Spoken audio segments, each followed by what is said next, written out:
Assalamualaikum warahmatullahi wabarakatuh. Apa kabar Anda pemirsa Mimbar TV? Senang sekali di hari ini kita hadir kembali. Dan kalau sudah berbicara soal pesantren begitu ya, ini tentunya ada banyak hal yang ingin Anda ketahui, apalagi bagi Anda yang memang masih sedikit awam, mungkin dalam keluarga Anda ini masih baru kalau berbicara soal pesantren. Nah, di hari ini kita akan coba kupas lebih dalam lagi mengenai pondok pesantren. Apa saja yang ada di dalamnya? Ini bukan berbicara secara teknisnya saja, tapi kita juga ingin tahu bagaimana pondok pesantren dan tantangan di masa yang akan datang begitu ya. Sudah hadir tentunya dua narasumber yang sudah bersiap ini untuk bisa memberikan banyak sekali informasi kepada Anda. Dan untuk narasumber pertama saya, beliau ini adalah Kasih Pendidikan Pondok Pesantren dan Kesetaraan dari Kemenak Jawa Timur. Ada Bapak Dr. Andes Muhammad Nur Ibadi MM. Assalamualaikum Pak Nur. Waalaikumsalam Mbak Edi. Kabarnya bagaimana untuk hari ini Pak? Baik, alhamdulillah. Hadir juga bersama dengan kita. Beliau adalah pengasuh begitu ya Pak ya? Saya menyebutnya seperti itu, pengasuh Ponpes Rodotul Ulum Putri Candi Sidoarjo. Ini yang mungkin Anda sedang nonton tayangan kita di hari ini. Beliau dari Ponpes Rodotul Ulum Putri, ada Kiai Haji Soniful Ulum SH MPD. Assalamualaikum. Oke, saya akan coba ke Pak Nur Ibadi terlebih dahulu.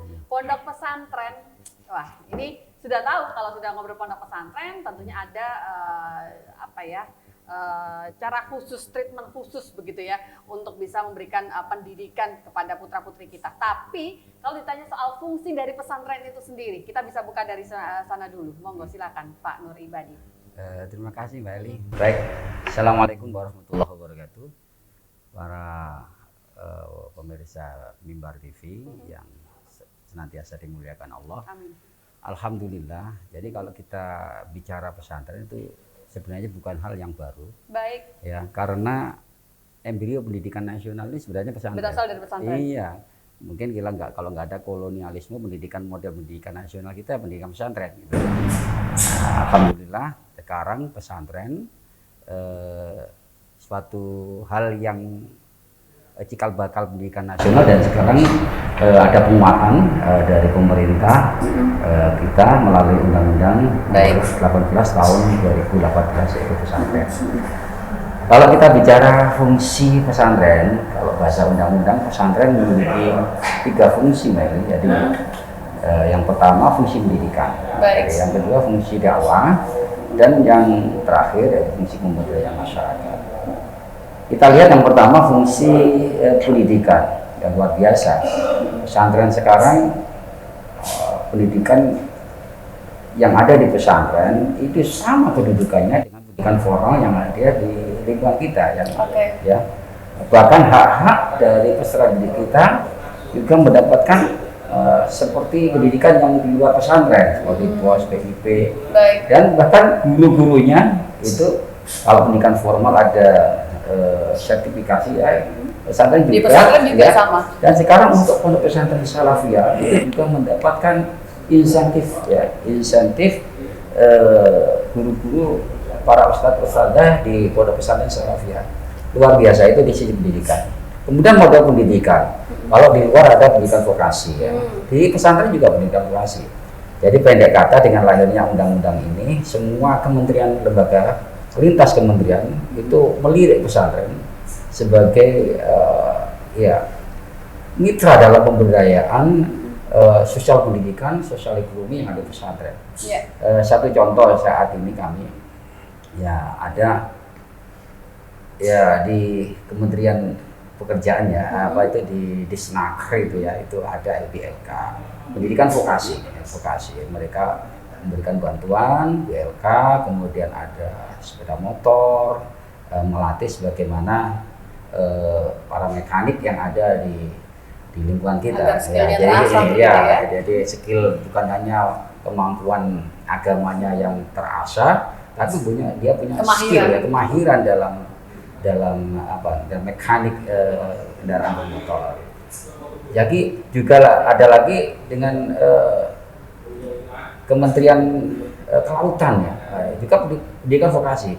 Ada semacam pendidikan keterampilan dalam melakukan budidaya ikan koi kemarin angkatan pertama sudah kita launching dengan Kementerian Kelautan Pusat yang ada di Blitar kemarin, dan terus ini berlanjut ini masih running ini kerjasama dengan lintas kementerian. Artinya dari fungsi pendidikan ini pemerintah sudah luar biasa, memberikan macam-macam bantuan operasional dan seterusnya. Kemudian fungsi dakwah sekarang di 4.0 ini ya, gubernur juga melatih anak-anak kita, santri-santri kita bagaimana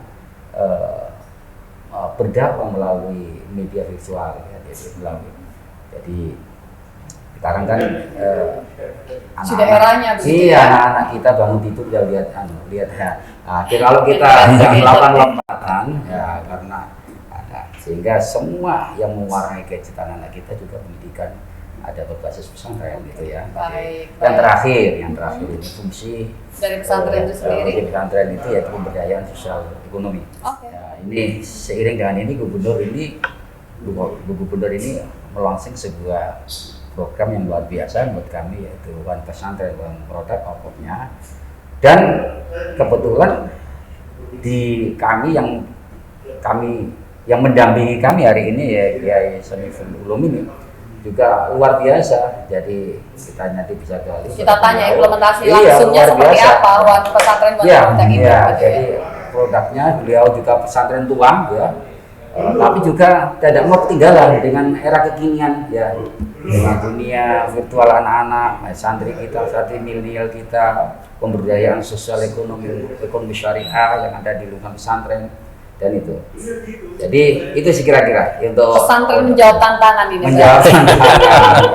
Tantangan ini begitu ya. Monggo silakan Pak Kiai Haji Soniful, seperti apa ini untuk bisa memberdayakan pesantren, pemberdayaan lebih tepatnya ya, Pak ya. Assalamualaikum warahmatullahi wabarakatuh. Bismillah, alhamdulillah, wassalatu wassalamu ala rasulillah wa ala alihi wa sahbihi wa mawalah. La haula wa la quwata illa billah. Terima kasih atas kesempatan yang diberikan kepada kami. Alhamdulillah, pesantren kami itu pendirinya adalah Kiai Haji Romli Syarif, kurang lebih tahun 1962. Beliau mendirikan pesantren itu dahulunya adalah ya pesantren untuk pengajian secara khusus, pendidikan tentang pendidikan agama, ngaji, datang, kemudian pulang lagi. Terus kemudian lama-kelamaan ada yang ikut mondok dan seterusnya. Kemudian baru tahun 1979 itu baru ada pendidikan formal. Mulai dari MTS, aliyah, mulai dari MI ya. MI, RA dulu ya, RA. Terus kemudian ada MI, ada MTS, dan ada MA. Nah, di situ sehingga pondok pesantren itu mengikuti perkembangan zaman. Ya, itu adalah tuntutan dari masyarakat yang asalnya tradisional seperti zaman-zaman Wali Songo, kemudian tuntutan zaman sekarang seperti itu. Terus kemudian ada tantangan lagi untuk ke depan. Bagaimana pondok pesantren ini bisa bersaing di masyarakat.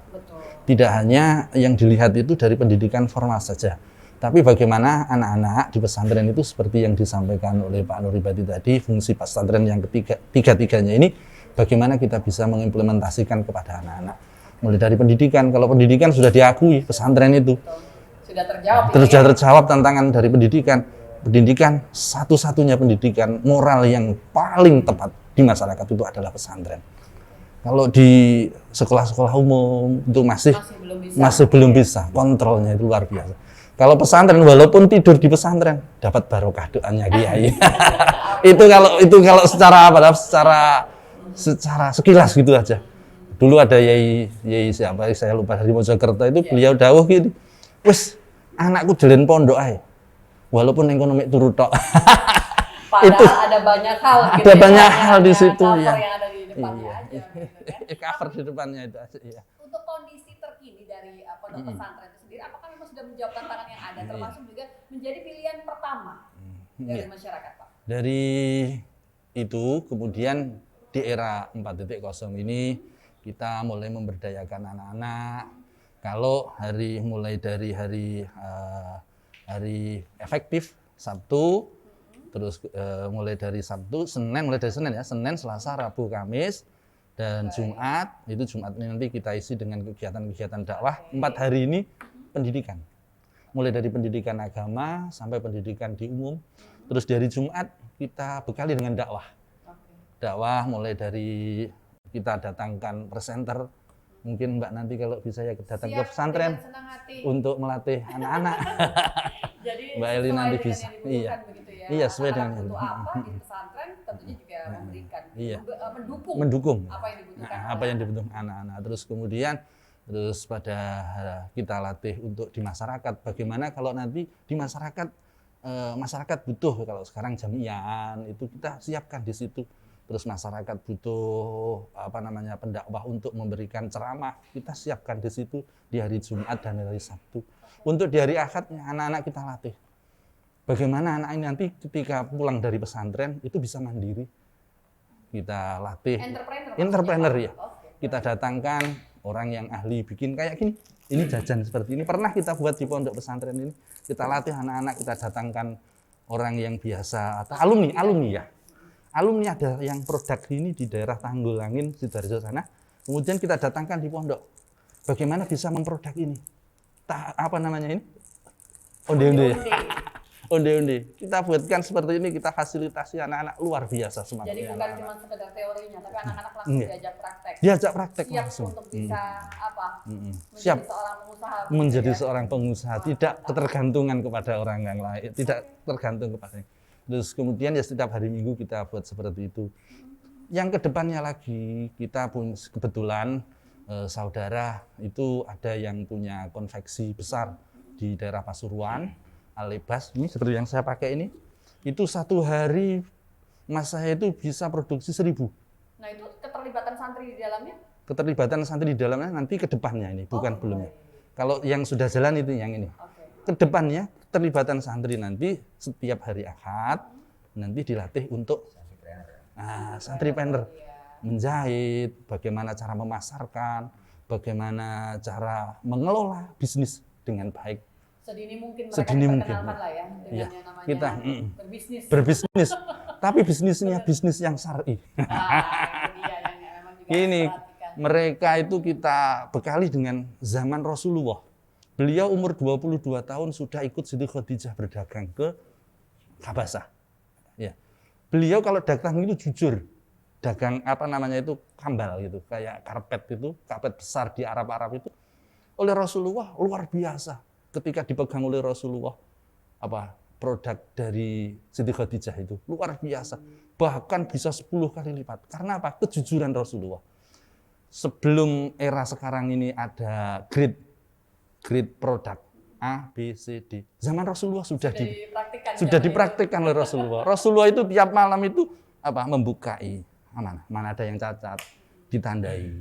Terus kemudian ini masuk grade berapa? Ini ditandai, masuk grade berapa? Sehingga pembeli merasa diuntungkan karena kejujuran Rasulullah. Hal-hal yang seperti itu memang yang harus coba ditanamkan dan mungkin bisa kita mulai dari pesantren. Pesantren ya, karena moral dari pesantren sudah tertanam di pendidikan agama. Oke, baik. Saya akan coba kembali. Dan yang nomor 2, pesantren punya jaringan alumni yang luar biasa di seluruh Indonesia. Itu kekuatan tersendiri ya? Kekuatan tersendiri yang tidak dimiliki oleh yang lain. Kalau di sekolahan mungkin ya sekitar saja yang sekolah. Tapi kalau dari pesantren bisa dari luar Jawa. Berasal dari daerah yang biasanya berbeda jauh. Yang berbeda jauh. Mas saya itu yang produk ini itu 3.000 1.000 satu hari. Itu kalau berarti 1 bulan 30.000. Itu sudah luar biasa. Puasa kemarin 3 kali lipatnya itu. Mantap. Oke, baik. Saya akan coba kembali ke Pak Nur Ibadi. Pak, untuk pemberdayaan seperti apa sih Pak yang sudah mulai dilakukan upaya-upaya menuju pemberdayaan pesantren itu Pak? Langkah seperti apa yang sudah mulai diterapkan?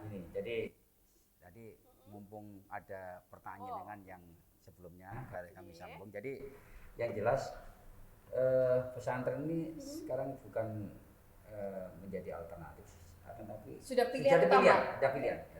Jadi pilihan dalam membentuk generasi yang unggul, yang berkarakter, yang berakhlak itu adalah pesantren.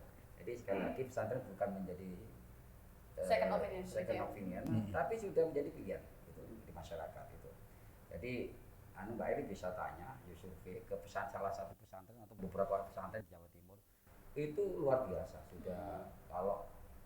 Kalau orang jualan di sold out lah udah sampai jadi ada yang sampai di atas 1.000 mendapatkan santri itu luar biasa. Itu ya menyambung pertanyaan Mbak Eri tentang pemberdayaan. Langkah pemberdayaan. Jadi yang pertama begini Mbak Eri, terus terang kami memberdayakan pesantren itu harus pesantren kalau ingin ikut pemberdayaan ya, di 3 fungsi itu ya kita tetap koridornya 3 fungsi yang ada di undang-undang pendidikan, tidak pada pemberdayaan sosial ekonomi. Mereka harus punya SPP, mereka harus terregister di Kementerian Agama. Jadi ini bukan hal yang mudah ternyata. Jadi kalau teman-teman beliau ini memberikan lewat RNI memberikan data kami itu sampai pesantren 20 di atas 20.000. Mengapa kok? Daftar di kami 5.000. Artinya apa? Pesantren yang kami berdayakan itu yang memang yang terregister dan memiliki nomor statistik pondok pesantren NSPP.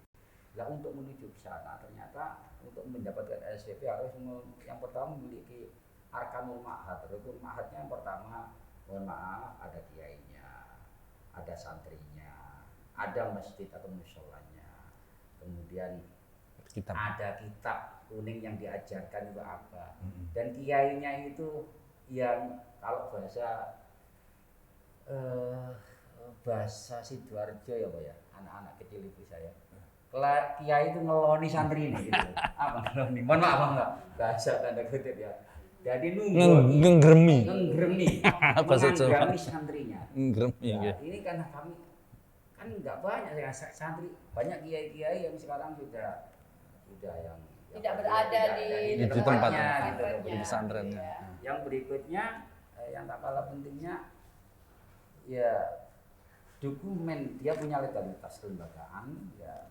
Kemudian ya kepemilikan tanah ini masjid atau asrama santri ya, santri harus mungkin ini harus ada ikrar, harus punya dokumen wakafnya gitu ya. Ini yang agak kesulitan sehingga kita kemarin sounding dengan pemerintah dari kabupaten kota untuk membuat perda fasilitasi pesantren itu untuk menjembatani menyelesaikan berang kusut mana-mana sarana prasarana yang memang belum teratasi seperti kepemilikan tanah wakaf ya, itu kan dari wakaf pewakif A, B, C, D yang sudah tidak ada di itu sudah meninggal semua, tinggal anak cucunya yang sekarang yang sudah pergi kemana-mana sehingga sisa untuk mengurus ini. Ini difasilitasi antaranya itu.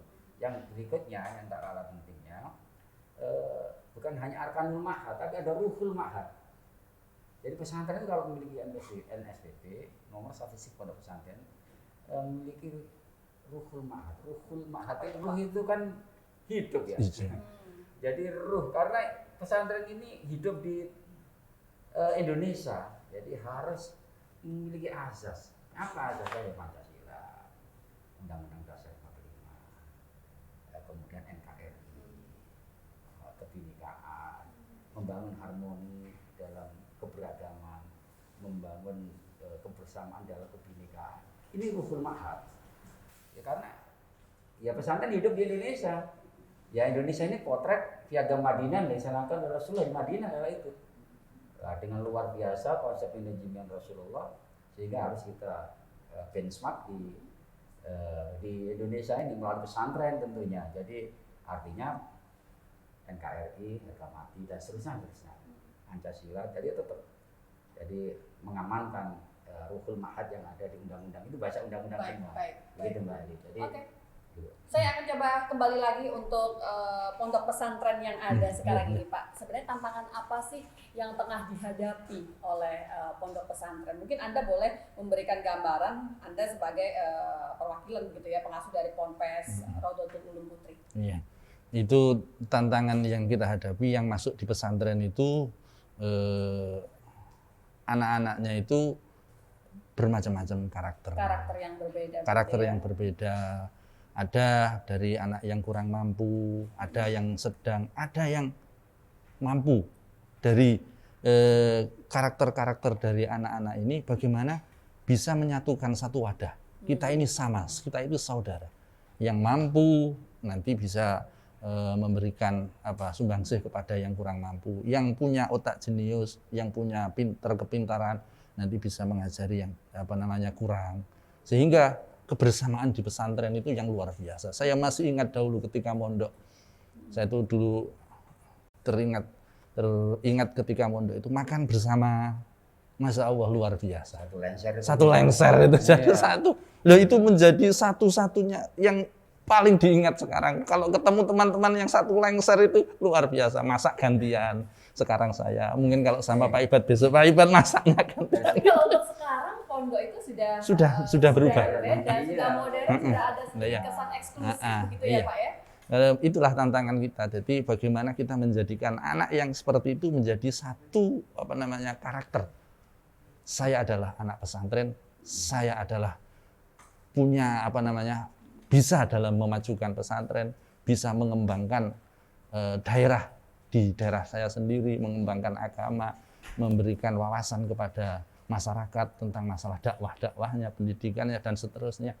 Nah itu tantangan yang kami hadapi. Terus kemudian tantangan tentang masalah perekonomian, bagaimana santri nanti ketika keluar ini tidak hanya cul-culan, ketika ikut mertuanya sambat dan lain sebagainya. Tidak seperti itu. Bahkan kalau bisa, santri itu bisa mengembangkan dengan jati dirinya. Di Rodotul Ulum untuk output yang dihasilkan sudah pernah nggak sih Pak coba dilakukan semua? Ya paling tidak berapa presentasi mereka yang memang sudah bisa mengimplementasikan ilmu-ilmu yang sudah mereka dapatkan di pondok pesantren Pak? Kalau di Sidoarjo sama Pak Ibad ini yang pengalaman. Kalau Pak Ibad cerita asli Sidoarjo dan yang pernah menangi beliau. Yang sepuh-sepuh itu. Kalau nanti di masyarakat ya generasi sudah banyak. Jadi yang anggota DPR ya kemudian jadi pengusaha. Sudah berapa tahun sih Pak ini? Tahun 62 Pak. Tahun 62. 1962. Iya. Ya, jadi itu termasuk pondok sepuh Wali ya. Jadi udah menghasilkan ada outputnya dan bukan outcome ya.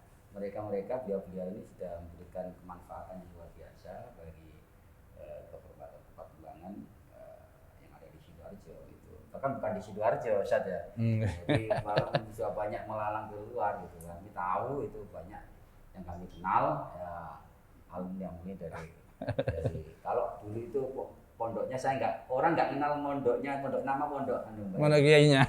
Kiainya pondok Kiai Romli gitu. Jadi itulah kira-kira perjalanannya sampai dengan hari ini. Iya. Gitu ya. Kalau sekarang tantangannya kan bagaimana menyesuaikan dengan perkembangan zaman. Makanya yang muda-muda seperti saya ini yang dipasang. Sebetulnya masih ada ibu, masih ada itu cukup sulitkah Pak untuk bisa menyamakan begitu ya karakter pondok begitu kan dengan sekarang tantangan modernisasi itu sendiri Pak. Iya makanya itu kita namanya pondok lama yang tradisional dahulu ditantang untuk modern itu tantangannya diantaranya adalah fasilitas seadanya dan lain sebagainya. Pokoknya anak itu bisa bermanfaat di masyarakat. Prinsipnya nanti ketika keluar dari pondok bisa khidmah di masyarakat. Nah, khidmah itu bisa berguna di masyarakat. Prinsipnya itu khidmah di masyarakat. Khairun nas anfa'uhum linnas. Sebaik-baik manusia adalah yang paling bermanfaat untuk orang lain. Itu kita sampaikan. Sekarang itu sudah sering kita dengungkan gerakan Ayo Mondok, ya. Kita bangun pesantren dan sebagainya. Ini lebih karena apa sih? Apakah memang ada satu keinginan untuk lebih membesarkan pesantren itu sendiri, Pak? Jadi begini, Mbak. Jadi kita tahu derasnya. Jadi yang jelas kemajuan informasi itu nggak bisa kita bentuk keniscayaan. Kita harus membendung itu, menyayangi itu dengan laju pendidikan yang ada. Anak-anak ini kita bentengi dengan pendidikan, pendidikan yang membentuk generasi unggul, yang membentuk generasi yang berkualitas, berkarakter, berakhlakul karimah. Jadi meskipun nanti zaman 4.0, 5.0 kalau generasinya sudah siap, itu nggak akan terpengaruh. Nah inilah Gerakan Ayo Mondok ini, karena pondok itu bukan alternatif sekarang, tidak menjadi choice, pilihan, bukan yang kedua the second opinion, tapi the first opinion. Jadi Gerakan Ayo Mondok yang kemarin di launching oleh teman-teman di Termas, teman-teman pondok besar itu sekarang membuahkan hasil. Jadi pondok-pondok mayoritas orang tua sudah diburu oleh ya, orang sudah tua. diburu orang-orang, jadi pilihan. Pilihan Jadi utama. oleh karena itu ini pilihan bukan hanya menyiapkan peserta didik atau generasi yang biasa-biasa, tapi karena di pondok ini sudah difasilitasi sedemikian banyak konsep pendidikan dan model pendidikan sebagaimana di luar pondok pesantren, sehingga pesantren itu ya jadi siap jenjang pendidikan mulai tingkat yang paling dasar perguruan tinggi sudah ada gitu loh. Jadi itu. Tidak hanya Monggo, di Bapak. pondok pesantren saja. Bahkan pondok itu memfasilitasi ketika sudah keluar dari pondok pesantren, alumni-alumni. Bentuk fasilitas yang ada? Pemberdayaan alumni. Alumni kan sudah keluar dari pesantren. Mereka sudah berkeluarga, mereka sudah punya bisnis satu dengan bisnis yang lain. Mereka kita kumpulkan, dilingkan jadi satu. Yang punya produk ini nanti bisa beli ke sama temannya. Nah, itu kan saling menguntungkan antaranya alumni. Nanti setiap tahun atau beberapa bulan sekali dikumpulkan jadi satu. Mereka akan saling omong-omongan. Nah, itu akan menjadi suatu kemitraan tersendiri dari mereka. Betul. Jadi memang networkingnya dibangun pada saat di pondok pesantren. Jadi ketika keluar, ruh pesantrennya itu tumbuh, masih ada. Dan rasa memiliki terhadap pesantrennya itu luar biasa. Closing statement Pak dari Anda sebelum nanti saya memberikan kesempatan yang sama. Ya, terima kasih. Silakan Bapak. Ya, terima kasih. Pesantren adalah tempat untuk menempa jiwa dan raga. Baik. Sehingga seorang yang di pesantren akan memiliki satu akhlakul karimah. Yang nomor dua adalah pendidikan yang mumpuni. Yang nomor tiga bisa berkhidmah ke agama dan bangsa di masyarakat. Itu adalah pesantren. Untuk itu, pesantren adalah salah satu pendidikan yang tertua dan yang terbaik untuk zaman sekarang. Terima kasih. Oke, mari hidupkan pesantren. Mari hidupkan gitu ya. pesantren. Baik, terima kasih Pak Kiai Haji Shoniful Ulum. Saya akan langsung ke Pak Muhammad Nur Ibadi. Iya. Monggo, closing statement Pak. Jadi pesantren bukan alternatif. Sudah pilihan. Sudah pilihan. Ya, pesantren siap mencetak generasi unggul, berakhlakul karimah, dan generasi pesantren sudah terbukti berbicara ya di Republik ini. Ayo kita lanjutkan gerakan Ayo Mondok ya, nyampang dengan pemerintah, seluruh kementerian lembaga yang juga bersama-sama memberdayakan pesantren lewat program mereka masing-masing. Baik. Sukses selalu. Amin. Terima kasih. Luar biasa. Alhamdulillah kita bisa mendapatkan banyak sekali sharing informasi di hari ini. Semoga apa yang kita perbincangkan di hari ini bisa memberikan manfaat untuk kita bersama. Saya Ibrahim pamit. Sampai jumpa. Wassalamualaikum warahmatullahi wabarakatuh. Waalaikumsalam warahmatullahi wabarakatuh.